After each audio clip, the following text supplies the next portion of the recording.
Hello again, everyone. Welcome back to Mercenary Historian. I am David. I'm a professor of history, and I am the aforementioned Mercenary Historian. I will be guiding you through even more history as time goes on if you choose to stick with the channel. Speaking of which, if you like what you see, please, as always, like and subscribe. It always helps out small channels like mine. Today, we're going to move on from October. With early November in process, I thought that you all might have noticed in the news that there's an election coming up. I'm sure none of you have paid any attention to that at all. My sarcasm aside, I wanted to talk about elections today, and no, not this one. Unless you want to in the comments, and we'll see what comes up. But I wanted to talk about the most vicious elections in U.S. history. We talk about how bad elections are, how much mudslinging and misrepresentation or outright lies that both sides of the political spectrum throw around at this time in the political cycle.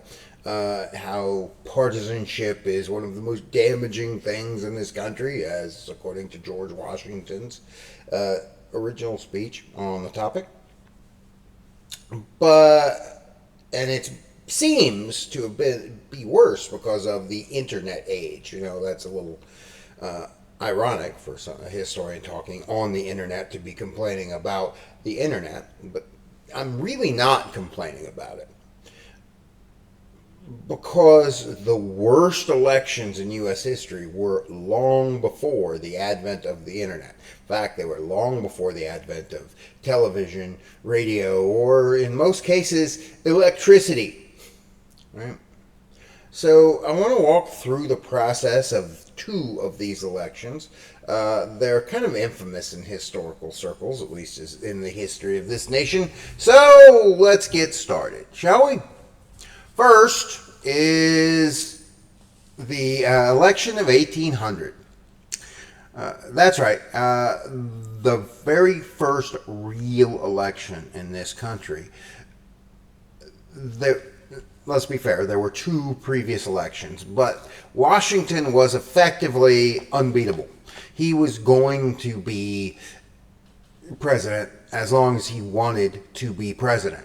There were some motions for him to become king of America. Washington himself turned that down, and in fact, as the end of his second term approached, he said that he had had enough and he would be stepping down to let the process carry forward as it was supposed to.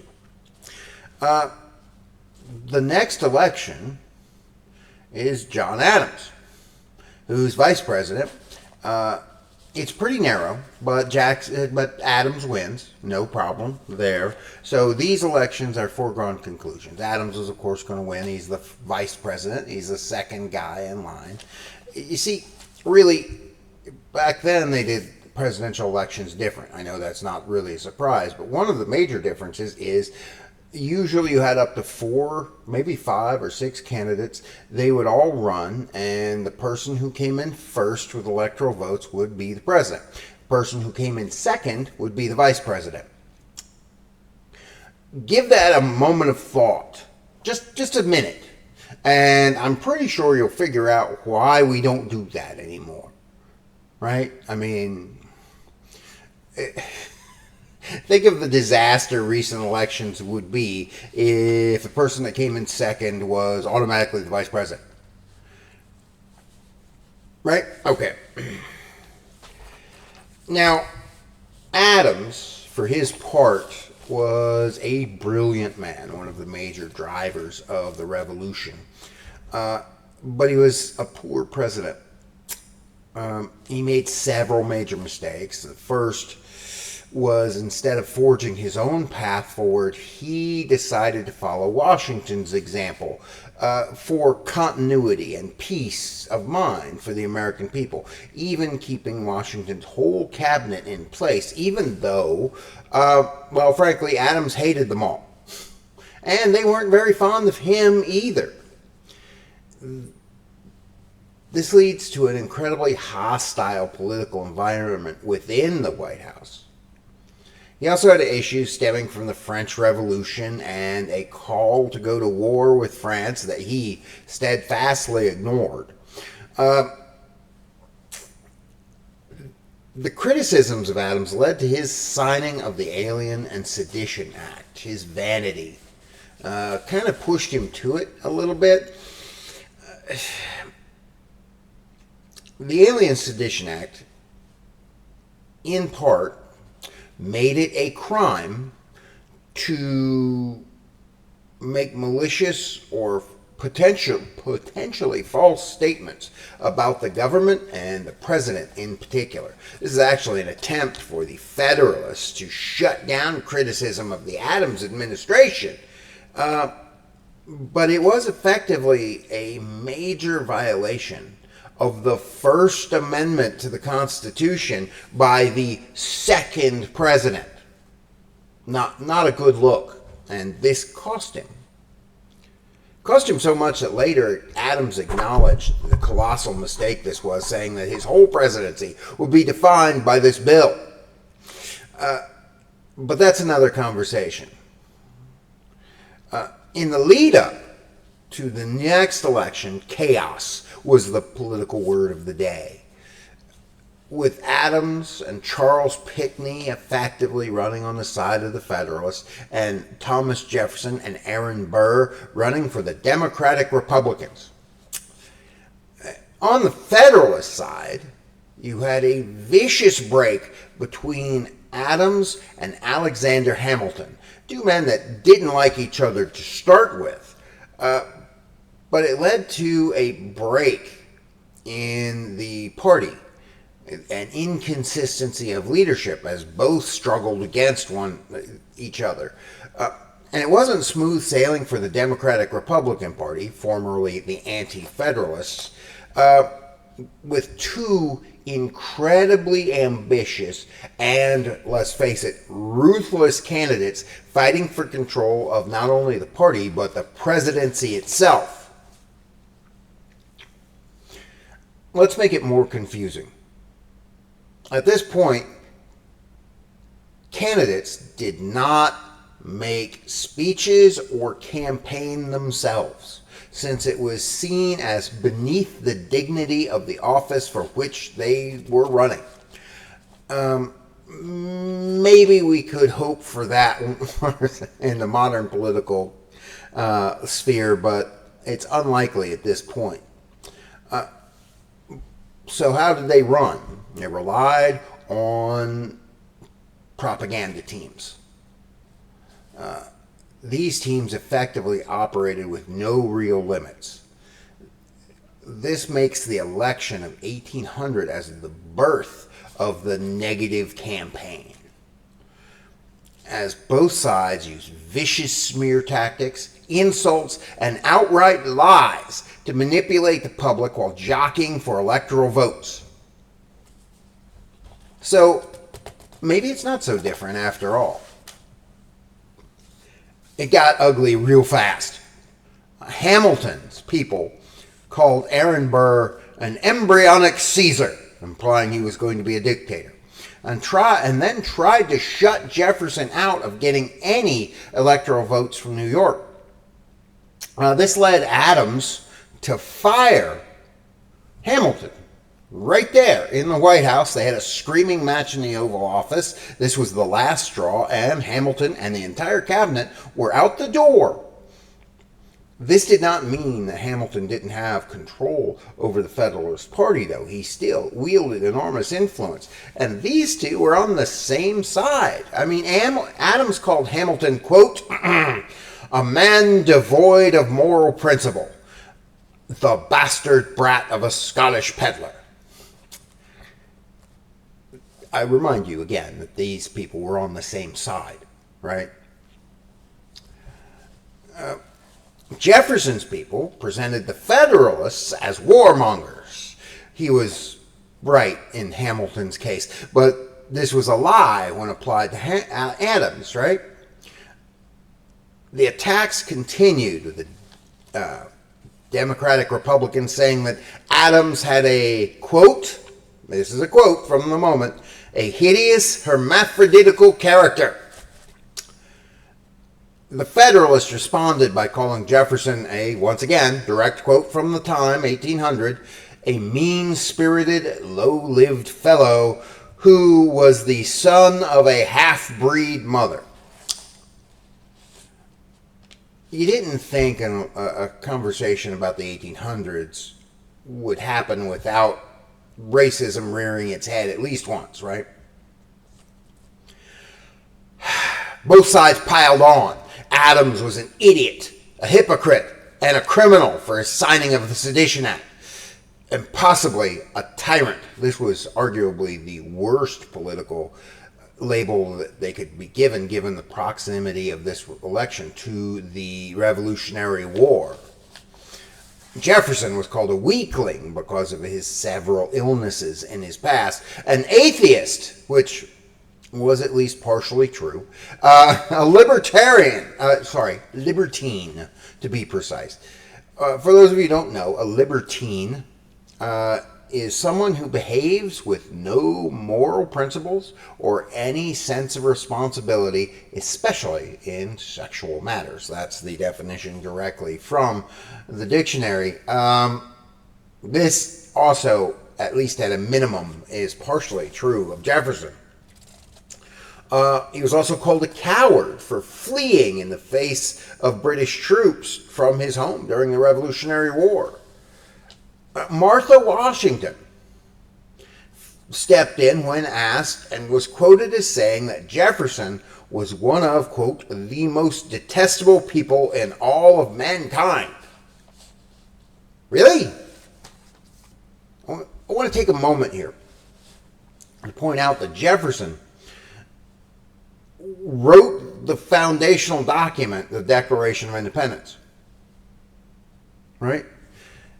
And while Jefferson's character is, to say the least, questionable, you can see how the short-term memory of the public, combined with political partisanship, can be incredibly corrosive. You can apply this to both sides. As John Adams was one of the primary drivers, as I mentioned, of the Revolution, he picked Jefferson to write the Declaration. Best of friends, torn to pieces here by ambition. Maybe that's part of the trouble. Fights between friends and family are sometimes some of the most vicious. And Jefferson, consumed with his desire to be president, knew just how to hurt his former friend the most, how to attack his ego properly. Now, in the end, when the Electoral College was counted, Adams got 65 electoral votes. Charles Pinckney got 64, and Thomas Jefferson and Aaron Burr tied at 73 each. Even here, it gets bad. With the tie, as the Constitution states, it comes down to Congress to make the decision. Each state, it was decided, since the first time this had happened, each state delegation got one vote in total, and they voted. And it was a tie. And they voted again, and it was a tie. And they voted again, and it was a tie. They voted in total 35 times. 35 ties, one after the other, between Jefferson and Burr.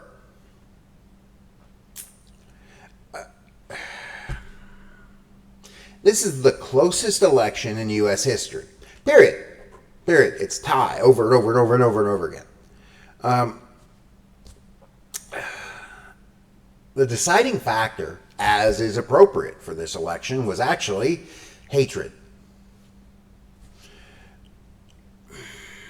Alexander Hamilton, yes, back to him. And no, I haven't seen the musical.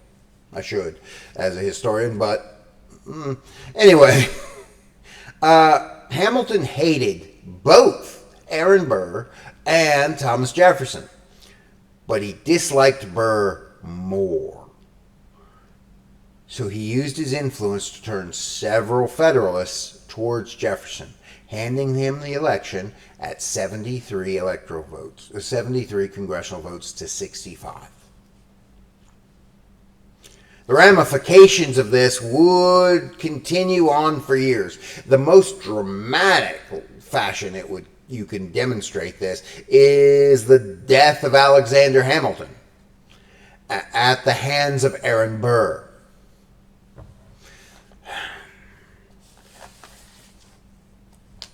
So there you go. That's the first most vicious election in U.S. history. Now, whether it's more vicious than the other one I'm going to talk about, I'll leave it up to you. In fact, I want to hear your opinion in the comments. Is it the election of 1800 or is it the election of 1828? This one also got really bad. But, unfortunately, to explain it properly, I have to go backwards to the election of 1824. You see, while there were 4 candidates for the election of 1824, as had been traditional, the fight was really between 2 men. It was Andrew Jackson, a backcountry lawyer who had made his name as a war hero at the Battle of New Orleans for the War of 1812. Jackson was moderately illiterate, was notoriously capable of violence. He kind of shot so many people, it was almost a hobby for him. And he was what he was, a straightforward, plain, aggressive man who thought he knew best and was promoted to move the country forward. On the other side of the equation, we have a man that was literally born, bred, and trained from birth to be the President of the United States, John Quincy Adams. Quincy's father, John Adams, had placed tremendous pressure on his son. For example, in 1781, when he was 14, Quincy's father sent him to St. Petersburg, Russia, on his own, where he was going to serve as a secretary for the American diplomats there so he could learn more diplomatic skills for when he would become president. Right? No high expectations there from the parent, right? 4 years later, he earned admission to Harvard, having already been able to speak and read Latin, Greek, French, and Russian. Quincy stood up to his father's expectations. He was every bit as capable as his father wanted him to be. You would be hard-pressed to find 2 more different individuals than Andrew Jackson and John Quincy Adams. Different parts of the country, different lifestyles, different upbringings, different educations. In Jackson's case, not much at all. But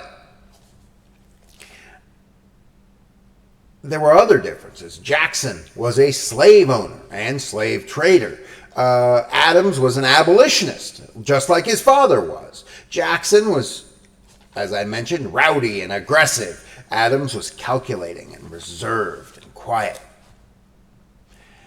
And the election of 1824 was once again very, very, very close. So close that, like the race I already mentioned in 1800, it came down to a tie. And for the second time in U.S. history in 1824, Congress became the tiebreaker, awarding the election to the more politically influential John Quincy Adams. This only happened 2 times. I've already mentioned them both. there you are. No other elections come as close as this. So now the stage is set. Other than the close result in 1824, the year was relatively tame. But the intervening years, Jackson's followers had felt cheated. You see, at this point, the Democratic Republicans had won 8 straight elections, and the Federalists were effectively no longer a party, leaving Jackson and Adams in the same party. Jackson did not take this well, and when he lost, he broke away from the Democratic Republican Party and started his own newly named Democrat Party. Yes, the same Democrat Party we have today, at least in name. We can dive into the differences that have happened over time in a later episode. Glad to do so. But knowing the last election had been so close, both sides simply pulled out all the stops. They let it all go. This is the most aggressive mudslinging campaign arguably in U.S. history. The Democrats characterized John Quincy Adams as a corrupt aristocrat who was trying to install a family dynasty on top of the American freedom. Right? He was attacked for his Unitarian beliefs. They claimed Adams had purchased a billiard table with taxpayer funds and installed it in the White House. Oh, the horror, right? This is not true. Not true. He did have one installed in his White House, but he had paid for it himself. They claimed that he had bought, oh no, an expensive chess set. Once again, trying to align Adams with this aristocratic air. How about we step up the game? They claimed that John Quincy Adams had hired prostitutes for foreign dignitaries when he was an ambassador. This is also not true at all. And then portions of Adams' speeches were used out of context to frame him as a man who hated the Constitution. This, once again, I have to point out, is an ironic accusation given who his father was. Right? Now, Adams, for the most part, kept to tradition and did not campaign for himself. He let his team and propagandists do it for him. Jackson was the opposite, actually. He got out there and made personal speeches, appealed directly to the people. This makes sense, given Jackson's personality and where he had started from. And his strength as a public speaker was being just an everyman rather than the aristocrat that Adams was presented as. Now, Adams' people, though, they went on full offensive. Jackson was attacked as a slave trader. Now, let me be clear, he's not attacked in this period for owning slaves. He's attacked for buying and selling slaves at a rapid pace in contradiction to morality and breaking up slave families. Yeah, slavery is complicated at this point. I want to be clear, slavery is one of the greatest evils mankind has ever perpetrated upon itself, but that does not change the fact that it's looked at in very strange ways in the early 1800s. A series of flyers were produced called the coffin handbills because they were shaped like little coffins, and they had the names of all of the people Andrew Jackson had killed, including the ones he had done by summary court-martial and execution while he was leading the militia. This accusation on Jackson was true. He did do that, and that he was a murderer, and he had participated in over 100 duels. This was a bit of an exaggeration. It was actually closer to 5. That doesn't count the backcountry fights and other things, actual legitimate walk 10 paces and shoot at each other duels. Only 4 or 5 of those. The real attack came as a result of Jackson's marriage. See, Jackson's wife, Rachel Donaldson, had been married before. And by all accounts, it was an unhappy, abusive relationship that led to a separation in 1790. She moved back to her mother's house, which was also a boarding house. Jackson had moved into Nashville and was staying at that boarding house. The two came to know each other, and believing she had gotten a divorce, she married Jackson in 1792. But she didn't have a divorce. This made Rachel a bigamist and an adulterer.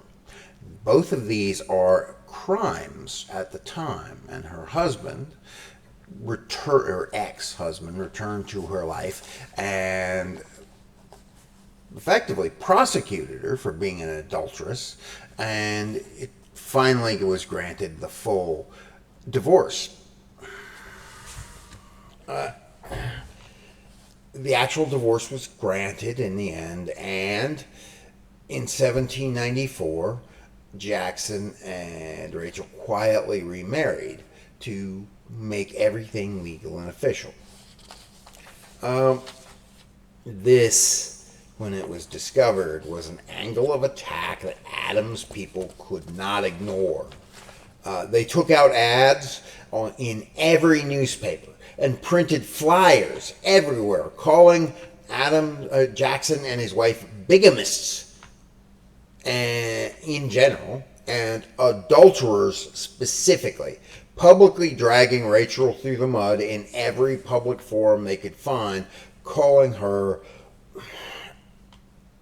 every name you can imagine at the time, although the language is a little more flowery there. Rachel was a very private woman,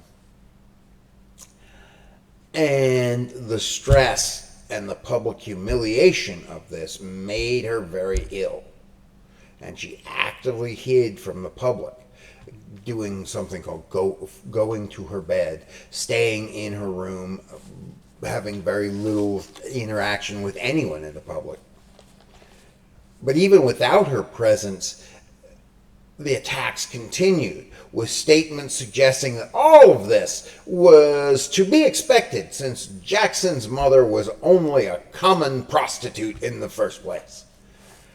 Yeah, that wouldn't go over well today either, right? It got bad. In the end, Jackson won.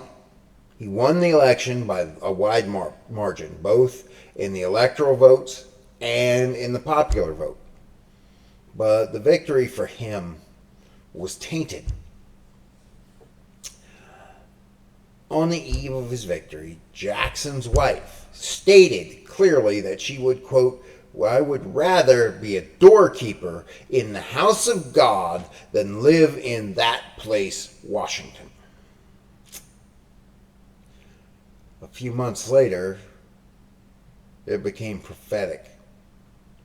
On December 22nd, the day before Jackson was scheduled to leave for Washington to set up his administration, she died. The symptoms were consistent with a heart attack brought on by constant stress. Man, her death shattered Andrew Jackson and delayed his administration setup. And one always to hold a grudge, Jackson, upon his inauguration, fired every single person, even slightly aligned with his political opponents, and blamed Adams directly for Rachel's death for the rest of their lives.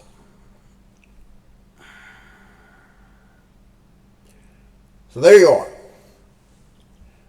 As election season moves forward, as we come closer to a decision, hopefully a clean one, in the next week or so, keep in mind that it has been worse, right?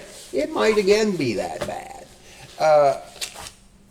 you never know quite how these things are going to go in politics, but that is the cost of our form of government sometimes. Before I get too philosophical about this and fall into anything else, as I will repeat myself, please like and subscribe. Join us again next week. I'm going to keep a lookout on the news. We'll see what we might talk about then. But I have plenty of ideas. We're going to talk about some incidents in World War II. We're going to talk about some specific soldiers from World War I. We're going to spread our historical wings a little bit and start looking at other topics. Once again, even though I have several suggestions, this is the time I really need you in the comments. Tell me what you want to talk about. I will gladly add it to what is turning out to be a growing list, and hopefully your topic will get in soon. Ready? One more thing before I forget, because I almost did. Now, the channel is actually growing reasonably faster than I expected. We're closing in a little bit at a time on 100 subscribers. So once again, help me out. I've had several requests for this. If I get 100 subscribers, I'll do a little video tour of my office here for you all to see. And after that, at the next benchmark, I'll figure out a giveaway of some kind for you all. So that's where we are, and you all have a great week, and I will see you the next time you hit the play button.